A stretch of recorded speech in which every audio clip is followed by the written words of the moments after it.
So good afternoon friends, welcome to my channel. ఈ రోజు వచ్చేసి మనము ఇండియన్ పాలిటీలో కంటిన్యూషన్ పార్ట్ ప్రాథమిక విధుల గురించి చూద్దాము. సో మన ప్రాథమిక విధులు అనేది 4A ఆర్టికల్లో 51A ఆర్టికల్ గురించి తెలిపేదే ఈ ప్రాథమిక విధులు అన్నమాట. అయితే రాజ్యాంగం అమల్లోకి వచ్చినప్పుడు ప్రాథమిక విధులు అనేవి లేవు. ఈ ప్రాథమిక విధులను మనము 1976లో 42వ రాజ్యాంగ సవరణ ద్వారా 4A భాగంను చేర్చారు. 4A భాగంలో చేర్చినటువంటి అంశాలు మనకి ప్రాథమిక విధుల్లాగా పనిచేస్తున్నాయి అన్నమాట. అయితే ఇందిరాగాంధీ ప్రభుత్వ కాలంలో స్వరణ్ సింగ్ కి ఈ బాధ్యత ఇచ్చిందనమాట. అతని నివేదిక ప్రకారము 10 ప్రాథమిక విధులను భారత రాజ్యాంగంలో చేర్చారనమాట. ఇది కూడా మనకి ఏపీ గ్రూప్ 2 ఎగ్జామ్ లో అడిగారు.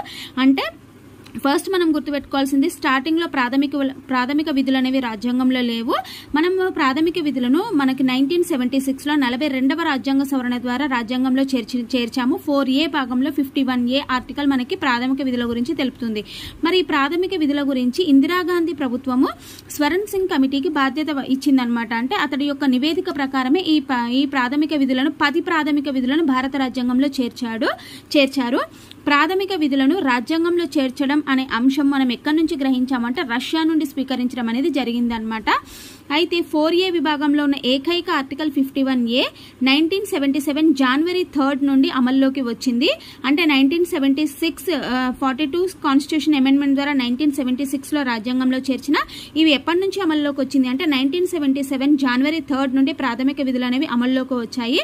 కాబట్టి ఈ జనవరి 3న మనం ప్రాథమిక విధుల దినోత్సవం కూడా జరుపుకుంటాం అన్నమాట. సో మరి ప్రాథమిక విధుల యొక్క లక్షణాలు ఏంటి అంటే 51A మనం ఫస్ట్ గుర్తుపెట్టుకోవాల్సింది ఏంటంటే ప్రాథమిక విధులకు న్యాయ సంరక్షణ అనేది లేదనమాట.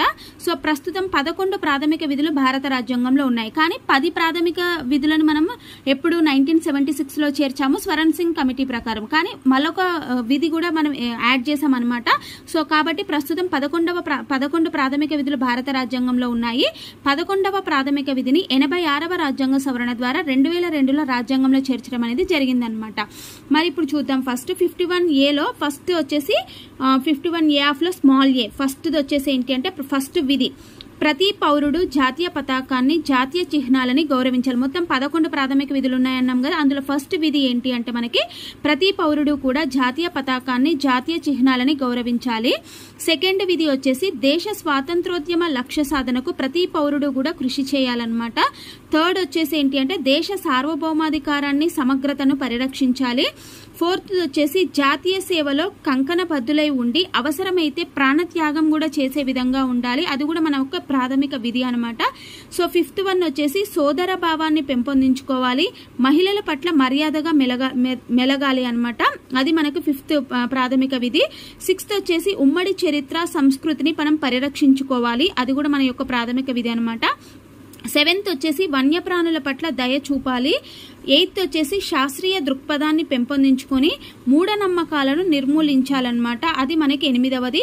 9వది వచ్చేసి ఏంటి అంటే హింస అనమాట. హింసను విడనాడాలి. అది వచ్చేసి మనకి 9వ ప్రాథమిక విధి. నెక్స్ట్ 10th వన్ వచ్చేసి ఏంటి అంటే ప్రతి పౌరుడు తన వ్యక్తిత్వ అభివృద్ధితో పాటు సామాజిక వికాసానికి కూడా కృషి చేయాలంటే తన అభివృద్ధి కాకుండా సామాజిక వికాసానికి కూడా ప్రతి పౌరుడు కృషి చేయాలి. ఈ 10 కూడా మనకి స్వరణ్ సింగ్ కమిటీ సూచనల మేరకు మనకు చేర్చడం జరిగింది రాజ్యాంగ సవరణ ద్వారా. 1976లో 42వ రాజ్యాంగ సవరణ ద్వారా ఈ 10 విధులు చేర్చారు.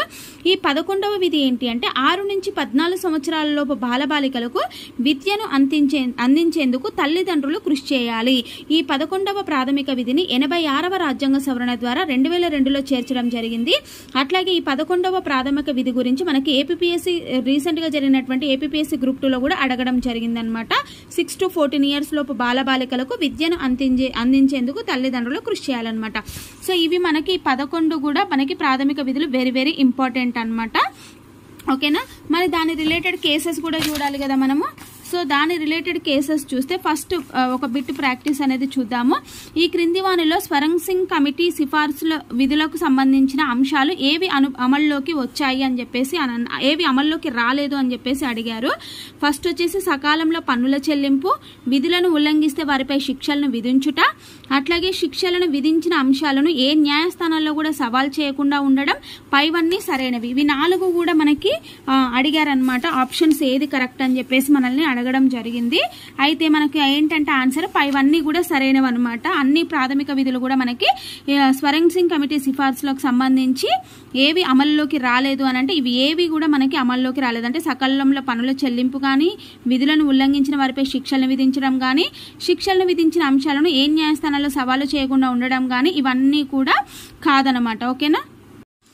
1976లో స్వరణ్ సింగ్ 1 to 10 విధులను రాజ్యాంగంలో చేర్చారు. 11వ విధిని కేంద్రం డైరెక్ట్గా చేర్చిందనమాట మనకి. అంటే స్వరణ్ సింగ్ కమిటీ సూచనల మేరకేమో 10 విధులు చేర్చారు రాజ్యాంగంలో, కానీ 11వ విధిని మాత్రం కేంద్రం అనేది ఎవరి సిఫార్సు లేకుండా డైరెక్ట్గా చేర్చిందనమాట. అలాగే మనకి ఇంకేంటి అంటే 1999లో జేఎస్ వర్మ కొత్త ప్రాథమిక విధులు చేర్చాల్సిన అవసరం లేదు అని చెప్పేసి ఉన్న పార్లమెంట్ రూపొందించిన చట్టాలను కరెక్ట్గా అమలు చేయండి అని చెప్పడం జరిగిందనమాట. సో మనకి కొన్ని చట్టాలు ఏంటి అంటే 1950 ప్రజా ప్రాతినిధ్య చట్టం, 1951 ప్రజా ప్రాతినిధ్య చట్టము, 1972 వన్యప్రాణి సంరక్షణ చట్టము, పౌర హక్కుల పరిరక్షణ చట్టం అనమాట. మనకి 2000 సంవత్సరంలో రాజ్యాంగ పునఃసమీక్ష కమిషన్ అనేది ఏర్పాటైంది. అది 2002 నుండి అమల్లోకి వచ్చిందనమాట. ఈ రాజ్యాంగ పునఃసమీక్ష కమిషన్ యొక్క చైర్మన్ ఎవరు అంటే ఎంఎన్ వెంకటాచలయ్య గారు. సో 2000 సంవత్సరంలో ఎంఎన్ వెంకటాచలయ్యకు ఒక బాధ్యత అనేది ఇచ్చారు. భారత రాజ్యాంగంలో ఏమైనా మార్పులు చేయాలా అని చెప్పారనమాట. అంటే చెయ్యాలా వద్దా అని చెప్పేసి అన్నారు. అప్పుడు అతను ఒక నివేదికను తయారు చేసి ఇచ్చారనమాట 2002లో. ఏమని నివేదిక అంటే ఎంఎన్ వెంకటాచలయ్య గారు ప్రాథమిక విధులలో కొన్ని అంశాలు చేర్చాలి అని చెప్పేసి సిఫారసు చేశారు, కానీ రాజ్యాంగంలో చేర్చడం అనేది జరగలేదన్నమాట.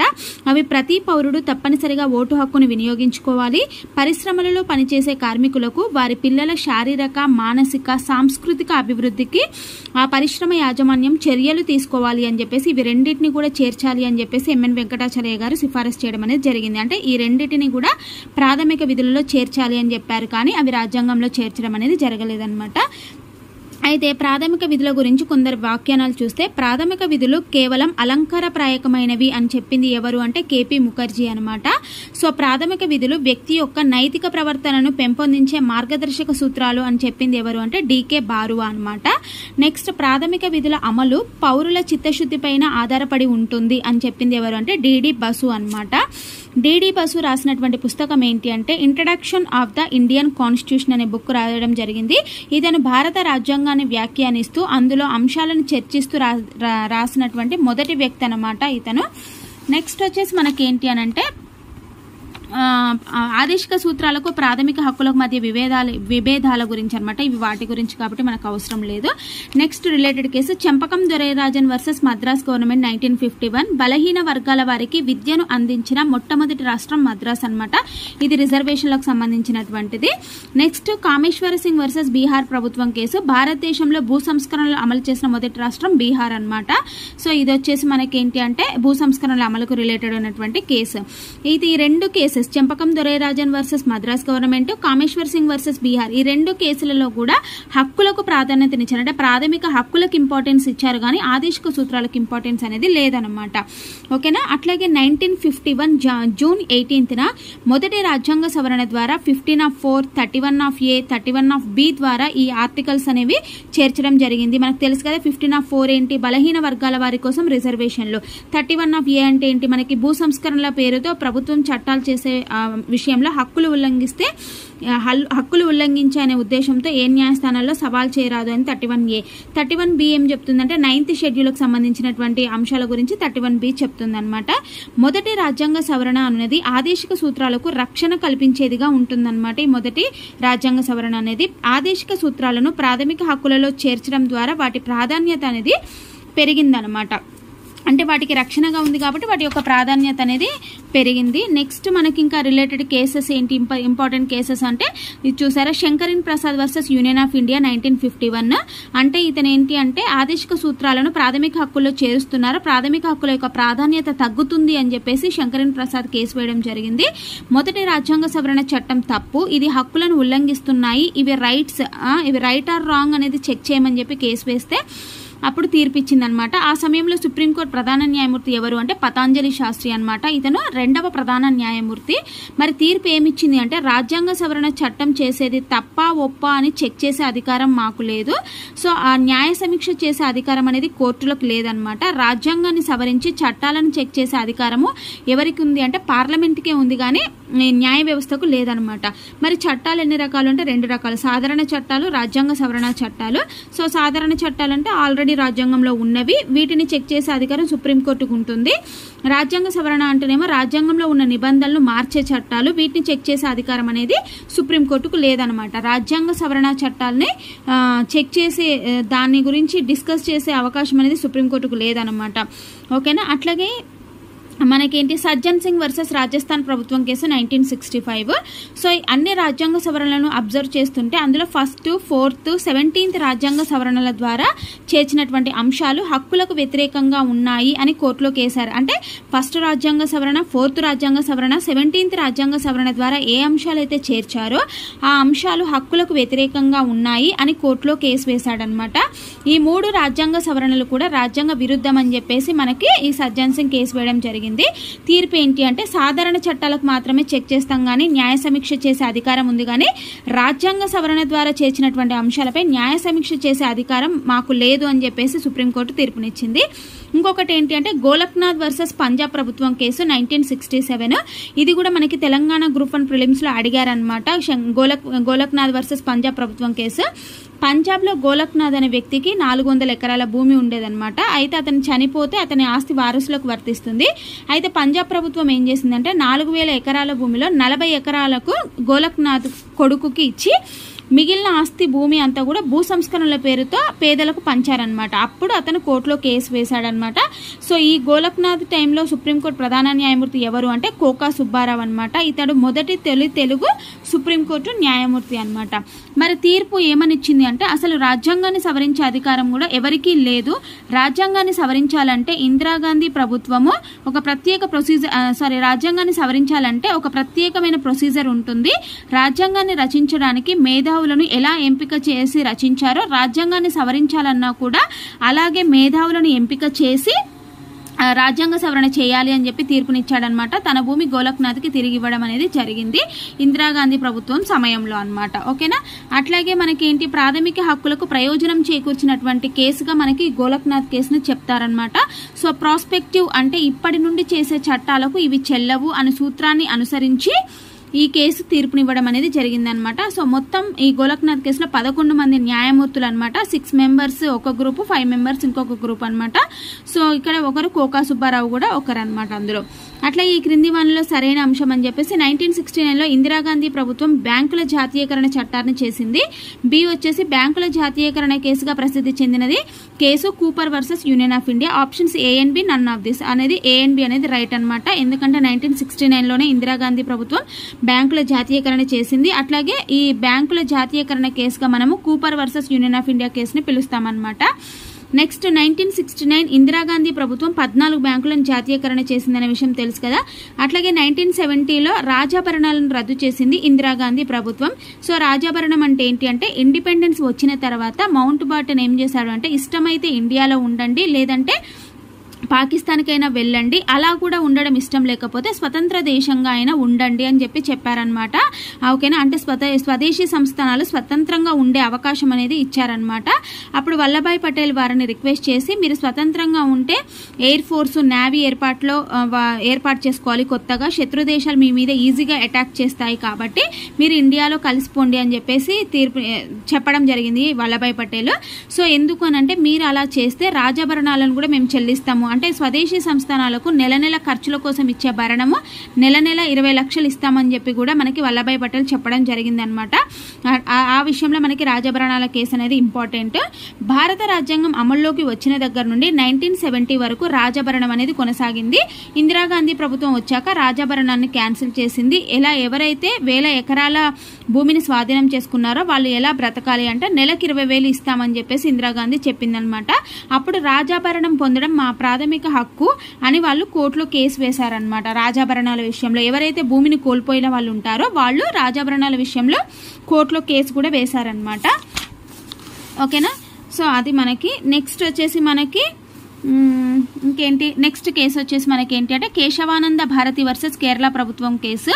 భారతదేశ చరిత్రలో ప్రాథమిక హక్కులకు సంబంధించిన అతిపెద్ద కేసు మనకి కేశవానంద భారతి వర్సెస్ కేరళ ప్రభుత్వం కేసు 1973 అనమాట. కేరళలో కేశవానంద భారతి అనే ఒక పెద్ద సన్యాసి 30,000 కోట్ల భూములను అతని అధీనంలో ఉంటాయన్నమాట, దేవాలయాల కింద ఉన్నటువంటి భూములు. సో ప్రభుత్వం ఏం చేసిందంటే అతనికి ఒక నోటీస్ ఇచ్చి ఆ భూములన్నింటినీ కూడా జాతీయం చేస్తున్నామని చెప్పిందనమాట. అప్పుడు కేశవానంద భారతి కోర్టులో కేసు వేశాడు. అయితే ఇది very very important. Kesavananda Bharati కేసులో కేశవానంద భారతి యొక్క లాయర్ ఎవరు అంటే నాని ఫాల్కివాలా అనమాట. అతడు 24, 25, 26 రాజ్యాంగ సవరణలు అన్నవి పౌరుల యొక్క ప్రాథమిక హక్కులను ఉల్లంఘించే విధంగా ఉన్నాయి అని చెప్పి నాని ఫాల్కివాలా కేసు వేశాడనమాట. ఆ సమయంలో అంటే మనకి కేశవానంద భారతి కేసు విషయంలో సుప్రీంకోర్టు ప్రధాన న్యాయమూర్తి ఎవరు అంటే జస్టిస్ సిక్రీ అనమాట. సో మొత్తం 13 మంది న్యాయమూర్తులు, ఓకేనా, కేశవానంద భారతి కేసులో 13 మంది న్యాయమూర్తులు అనమాట. ఆ 13 మంది న్యాయమూర్తులు వచ్చేసి ఇక వీళ్ళే అనమాట. 13 మెంబర్స్ ఎవరెవరు అంటే 6 మళ్ళీ నెక్స్ట్ వచ్చేసి మనకి హెడ్ ఎవరంటే సిక్రీ అనమాట, ఓకేనా. సో అట్లా ఇది మనకి కేశవానంద భారతి కేసు గురించి. నెక్స్ట్ వచ్చేసి ఇదంతా రాజ్యాంగ మౌలిక స్వరూపం గురించి, ఓకేనా. రాజ్యాంగ మౌలిక స్వరూపం దెబ్బతినరాదు అని చెప్పేసి మనకి తీర్పునివ్వడం అనేది జరిగిందనమాట, ఓకేనా. సో ఇది నెక్స్ట్ వచ్చేసి మనకి ఈ విషయంలో తీర్పు ఏమిచ్చారో కూడా చూడాలి కదా. ప్రాథమిక హక్కులను సవరించే అధికారం పార్లమెంటుకు ఉంది కానీ రాజ్యాంగ మౌలిక స్వరూపాన్ని దెబ్బతీసేలా ఉండకూడదు. అంటే మీరు ప్రాథమిక హక్కుల గురించి పార్లమెంటుకు ఏమైనా చేంజెస్ చేసే అధికారం ఉంది, కానీ అలా అని చెప్పేసి మీరు చేసేటువంటి చేంజెస్ అనేవి రాజ్యాంగ మౌలిక స్వరూపానికి దెబ్బతీసే విధంగా ఉండొద్దు అని చెప్పేసి తీర్పునిచ్చారనమాట, ఓకేనా. సో ఇది మనకి రిలేటెడ్ కేసెస్ అనమాట. అంటే ఫండమెంటల్ రైట్స్కి ఆదేశిక సూత్రాలకి ఉన్న రిలేటెడ్ ఉన్న కేసెస్, దేని ఇంపార్టెన్స్ ఎంత అని చెప్పేసి రిలేటెడ్ ఉన్నటువంటి కేసెస్ అనమాట. సో మనం నెక్స్ట్ క్లాస్లో సెంట్రల్ గవర్నమెంట్ కేంద్ర ప్రభుత్వం గురించి చూద్దాము. సో ఇక్కడ వరకు క్లాస్ ఎలా అనిపించింది అనేది మీరు ఒక లైక్ కామెంట్ ద్వారా నాకు తెలియజేయండి. ఇంకా ఎవరైనా మన ఛానల్ని సబ్స్క్రైబ్ చేసుకోకపోతే ప్లీజ్ మన ఛానల్ లైక్ చేయండి, షేర్ చేయండి, సబ్స్క్రైబ్ చేయండి, ఓకేనా. Thank you very much.